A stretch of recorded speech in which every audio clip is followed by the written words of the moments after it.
Hi, I'm Kim Santini. Welcome back to my studio. Today I have a new journaling lesson for you that is a sort of affirmation practice, and it is designed to make you feel confident and enabled at its conclusion. Recently I came across this message and it said, learn from the sun to rise brilliantly. Learn from the moon to be soft and strong. And learn from the ocean to take up the space you need.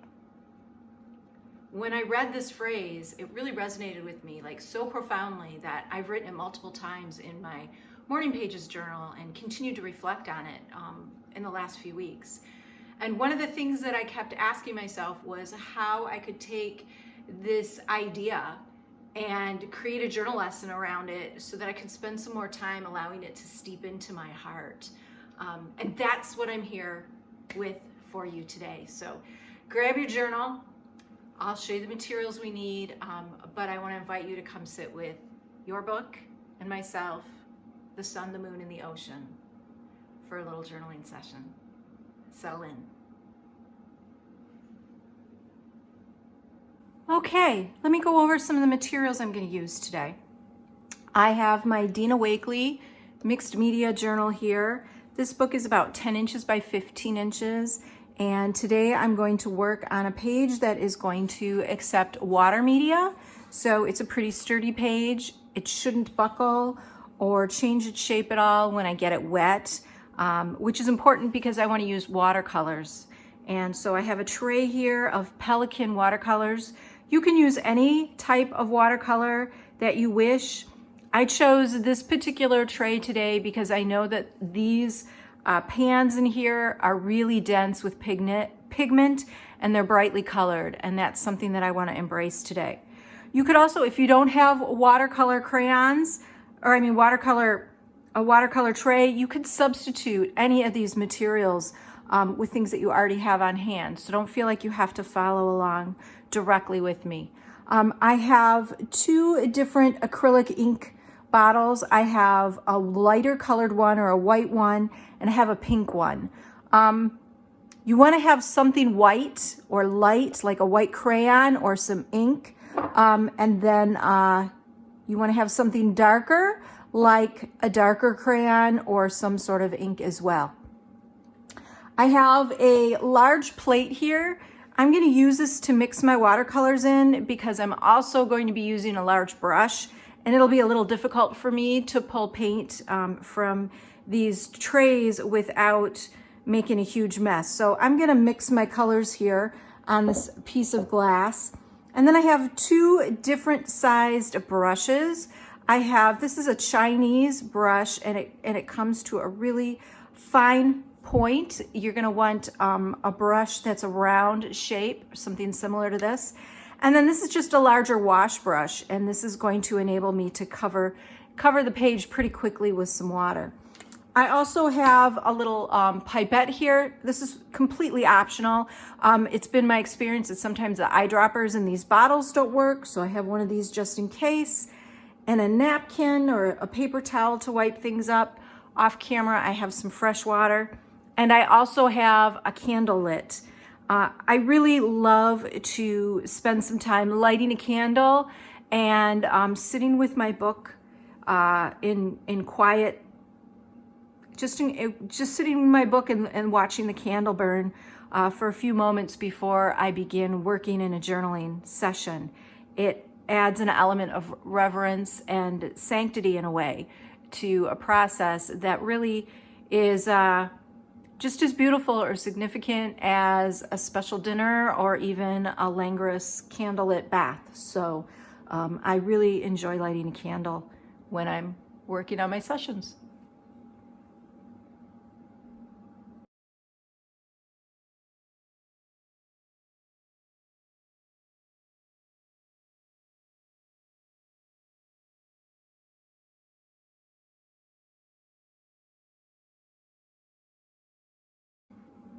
Okay, so the first thing that I did as a sort of preliminary or in preparation for this particular spread was to choose symbols representing the three phrases of the saying. And I chose symbols and a basic design concept that meant something to me. And what I've chosen to do here on this page is I will put a sun up here on the upper third of the piece. I will put a moon down here in the lower area of the piece. And then the negative space around those two entities will be the ocean. Now, you can follow my example, or you can choose to build your own structure of symbols and design concept.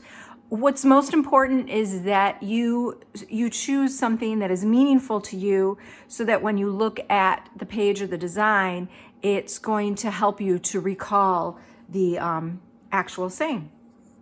So I'm going to start with the sun.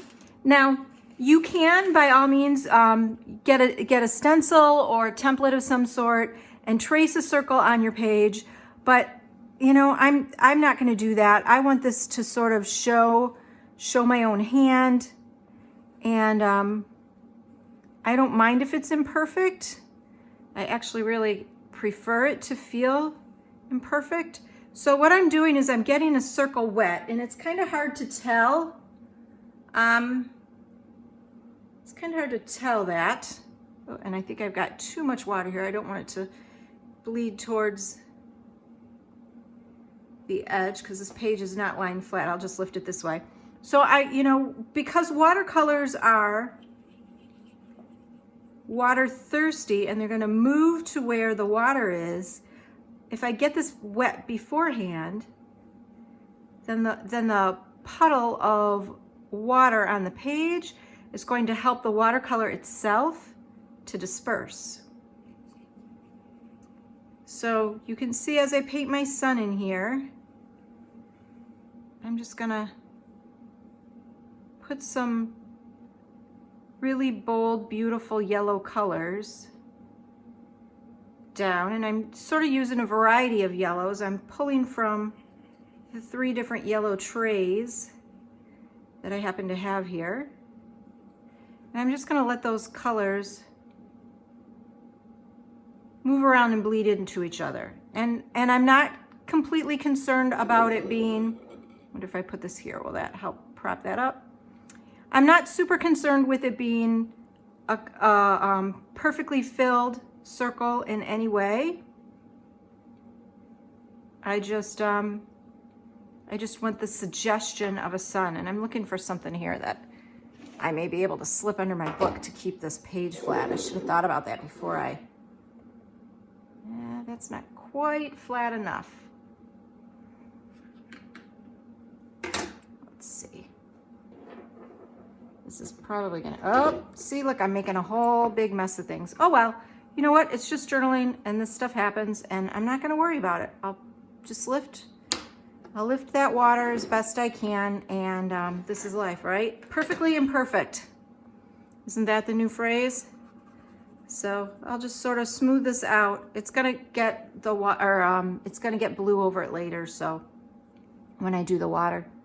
All right, so now you have seen the disaster that was me trying to paint a watercolor circle on the page, and now I'm gonna go down below and I'm gonna add the moon. Now I don't really have a gray per se in my watercolor tray, or a silver, so I'm gonna use a little bit of purple. And I'm just gonna trace around the perimeter of that circle that I created. And there you have it. So I'm gonna let these two dry, and then I'll come back for the next stage. Okay, so I did go back in and I added a little bit more of a variety of yellows and a tiny hint of this orange into the sun while it was still wet. And you can see that I got a really beautiful bloom sort of thing happening here. And also the purple dried with a really interesting rim around the perimeter of the moon. I could go in and smooth some of those edges out, and I may decide to do that later. But for now, I'm perfectly happy with the way they look, because I have a feeling if I am going to go back in and change these, I may also want to go back in and change the background that I'm just getting ready to paint in here. So why not do those all at the same time? You'll also notice that my sun kind of bloomed and spread out over towards the seam of the paper. But again, I'm not going to worry about that. This isn't supposed to be a perfect page. It is supposed to be a time for me to sit and steep with the wisdom of the saying or the concept that is steering the content of this page. It's not a time to invite perfectionism or stress of any kind in. So these are both pretty dry. This one still feels a little bit wet in the middle. And I will tell you that the best way to gauge whether or not a page is dry, fully dry, is to touch it with your hands.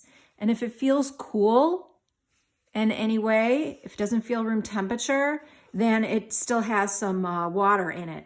But my perimeter is dry, and my perimeter of this circle is dry as well. And so I'm going to move forward. The reason that I want these perimeters dry is because when I go in and I paint the ocean, which is going to fill the rest of the white space on this page, I don't want it to bleed into either of these two circles, either the sun or the moon.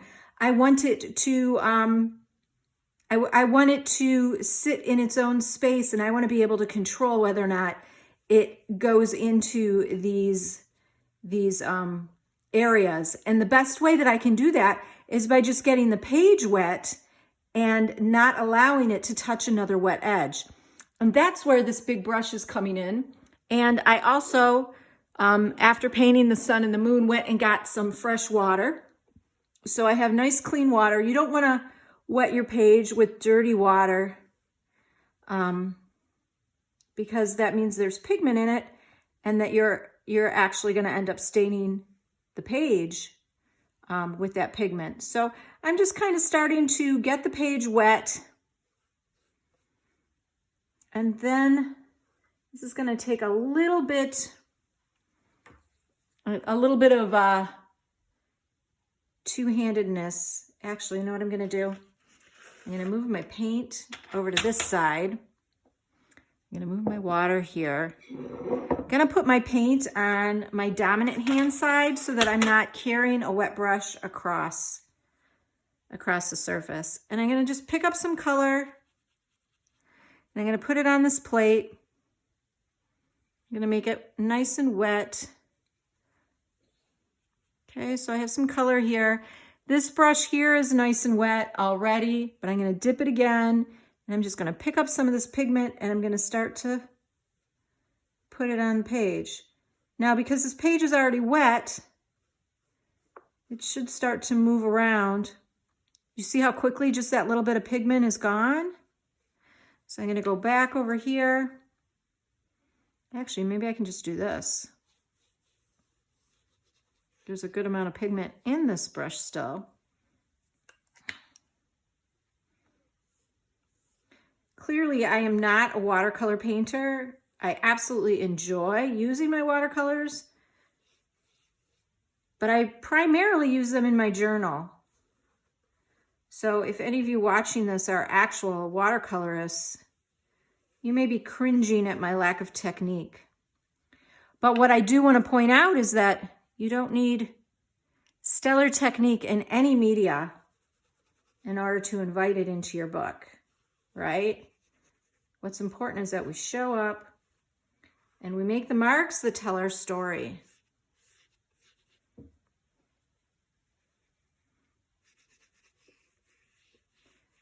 Now, what's going to be really fun here is I've got some of this turquoise down. What I want to do next is I'm going to let's put a little bit of this yellow in it. I feel like the ocean is kind of green as well as blue. So let's invite some of that coloration in. And I'm just going to sit and play.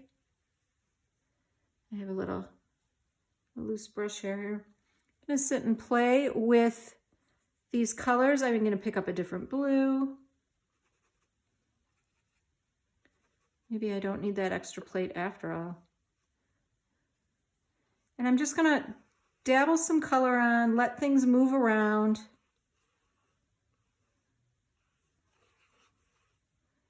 And think about the phrase itself. Learn from the sun to rise and be brilliant. Learn from the moon to be soft and strong. And learn from the ocean to take up the space you need.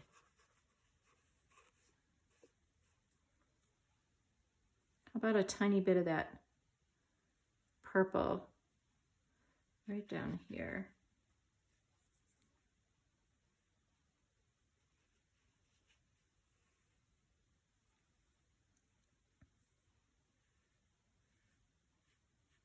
Now I'm going to let this dry as well, and then I will be back.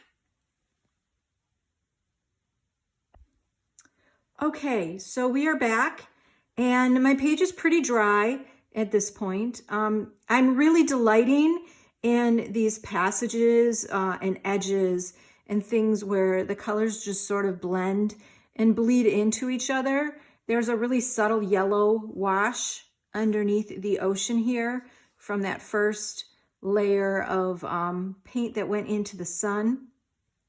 And I love these harder edges here.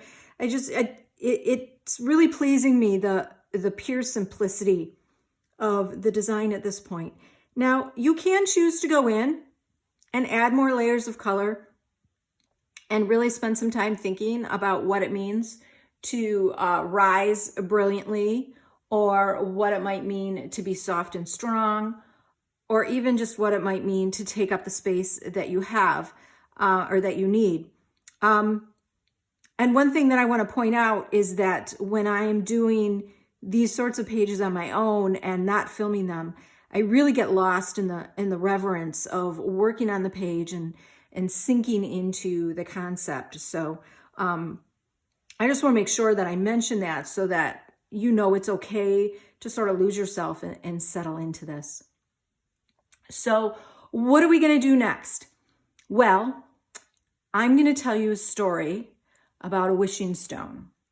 And for those of you who don't know about wishing stones, or legend has it that wishing stones are beach pebbles or stones that are found polished with a complete line around them. And the legend continues to say that if you find a wishing stone and you trace your finger around this line with your eyes closed and making a wish, and then you throw this stone into the ocean or you gift it to a friend, that your wish will come true. And I love the story of wishing stones and the legend of wishing stones. I'm not sure where it originated, but I think it's a fabulous story, and I love gifting these to people.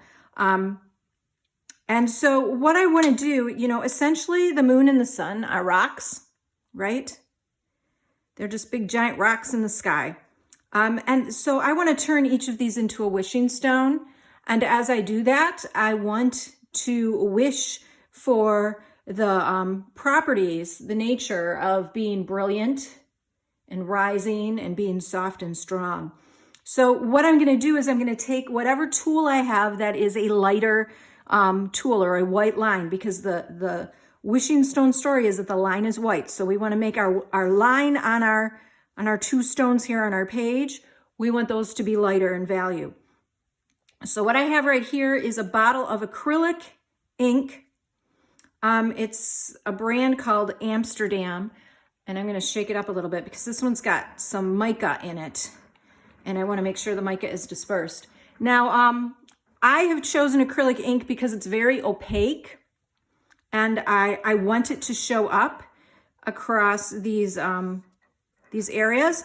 So if, you know, you could use a crayon, you could use white paint, you could use a white Sharpie, or any other tool that's going to give you a white line, or you can go all the way back to the very beginning of the lesson, and before you even paint your sun or your moon, you could use some sort of masking fluid to create that line. So, you know, be creative in how you're going to use it. And of course, yeah, this dropper is clogged because of the mica. So I will just set it over here, and I will use this brush. And this brush, as you can see, it's got a really beautiful tip to it. And because it has such a tiny, tight tip, I'm going to be able to dip it into the well of this paint or this ink pretty evenly. Now, one thing that I'm going to do while I put my line across my sun, well, actually, I'm going to do two things. I'm going to hold the brush at the very end of the handle, and that means that my line is going to be a little bit more organic and loose than if I were to cinch my grip right here and hold it really tight and sort of, you know, white knuckle a line into the piece. I don't want to do that. I want this to feel effortless. I want this to feel easy. I want this to have the nature of, you know, a natural line on a rock, and how that might feel. And so I want to emulate that in how I'm holding my brush. So I'm going to dip my brush in my ink, and I'm going to pick a little bit of it up, and you can see that right here. And I'm just going to let it go down, and I'm going to sort of swing it around. Now, the important thing with this line is that it goes all the way around and it be uninterrupted, right? So I can only draw the line on this one side of the rock, or of my sun, because the other side of it is hidden from view, right? Because we are only looking at one side of it. But as I do that, I've lifted my brush, but I am imagining that I am painting that line, that wishing stripe, all the way around this piece, this sun. And I'm going to add a little bit more ink and make it thicker in some places. You may not be able to see this because it's white ink on yellow. But again, when I get over here, I'm lifting my brush, but I'm tracing, imagining how this line would go all the way over behind, and it would connect up over here. And I'm going to do the same thing on my moon. So thinking about creating an organic line, a wishing rock. I'm going to carry that line all the way around the back and connect it. And you know, some of my wishing rocks here, they actually have multiple lines.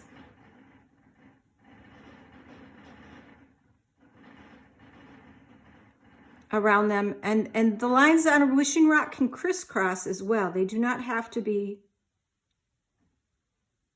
concentrics and parallel. They can cross each other and still be considered valuable wishing line rocks. So let me add another line. Let's do another line right here. Let's have it be right below this and very, very skinny and thin.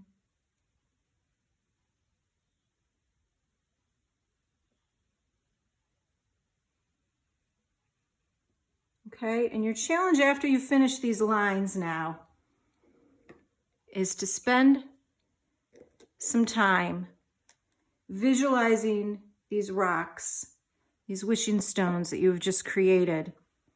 Visualizing running your finger around that ring with your eyes closed and making a wish for yourself. and then throwing these rocks into the sea, into the ocean, or gifting them to a friend. You could do this exercise on a loose piece of paper and turn it into a card and mail it to a friend. Lots of different ways that you could pass this on, this particular exercise on. So when you are done with making your wish, the next step is to visualize your life's journey. We want to learn from this mantra, and we want to carry it forward. And, we've already begun. We're partway through our lives where we want to recognize where we've been before we learned it, but we also want to recognize where we're going as we take it with us. And so for that, what we're going to do is with another color of ink or some other sort of tool, we are going to create a meandering line on the page that represents our life journey.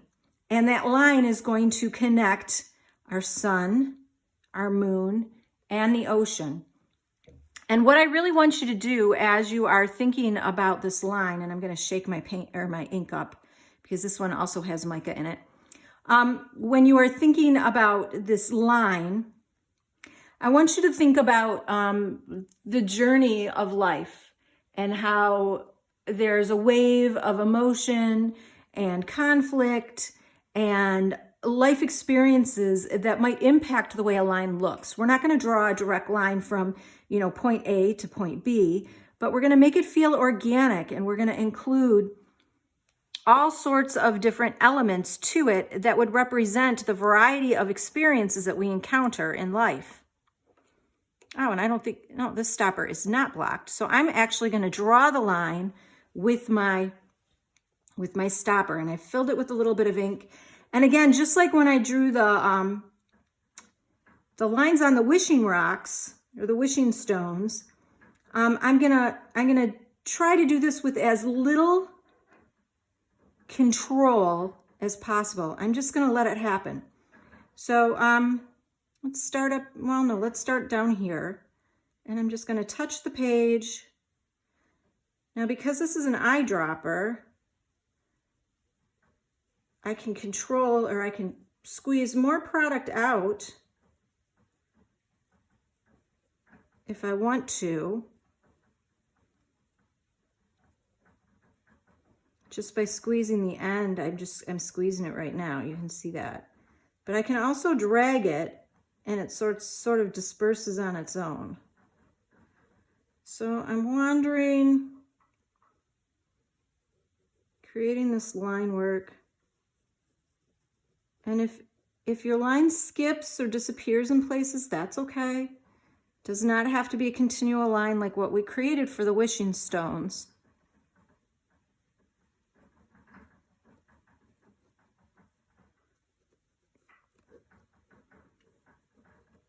And actually what I am going to do here, so I'm going to put some sharp curves in here, or sharp angles. I'm going to need to get some more ink. Come in here, cross back over, go back up.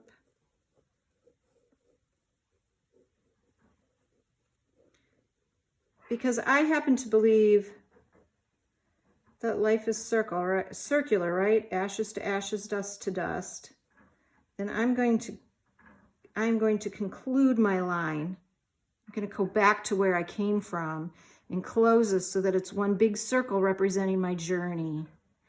And I am going to go back and I'm going to close that up. But you know what? I'm also going to add a little tangent here, right? A little tangent and another one. And I'm going to come back. All right. So this line now represents my life journey, the meanderings that I've had through life. And it's ink, and it's pretty wet, and it's thick in places, but it also feels really clean. and life isn't really that clean or organized or precise. So what I'm going to do is I'm going to fold this facing page over top of my ink line, and I'm just going to press it in. It's going to make the page a little bit messy. If you have a brayer or even a book, you could push into to make this happen a little bit more easily. And it doesn't matter, like the facing page that I have here happened to be empty, but if you already had marks on it, it's fine. You can fold it over and incorporate the two. Ooh, look at how pretty my hand's all shimmery. I don't know if you can see that. So I'm gonna peel this off.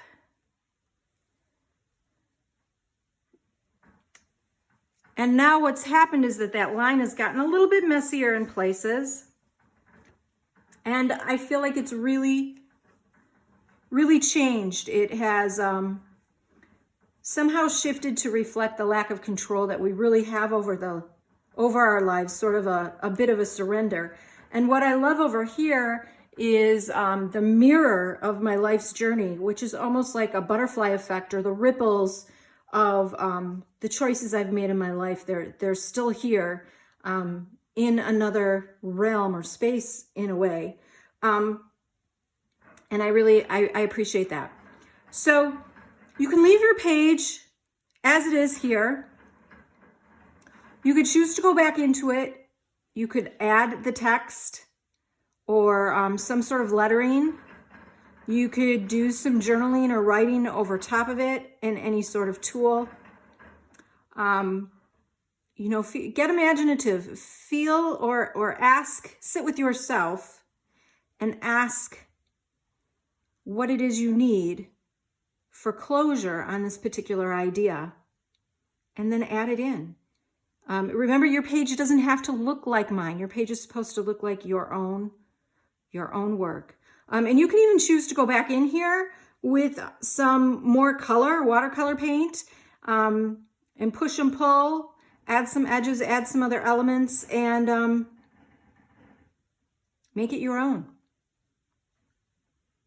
Thank you so much for journaling with me today.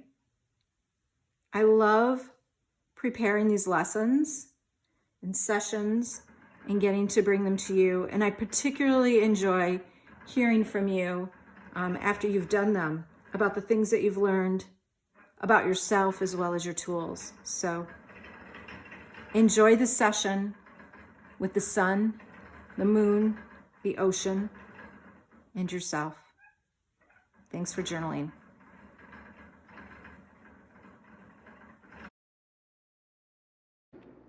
After a little bit of reflection, I did add some additional watercolor detail to the bridge or the space inside my life journey between the sun and the moon.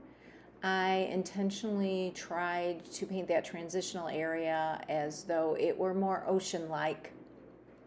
I also added some collage elements in the form of a butterfly to represent metamorphosis or embracing change, and a seashell that is sort of like a surrender to the ocean, as well as a nod to a personal story that I have with a conch shell. And there you have it. Oh, also, don't forget to date your work. Your pages, when you go back through them, you'll really appreciate it if you have dated them.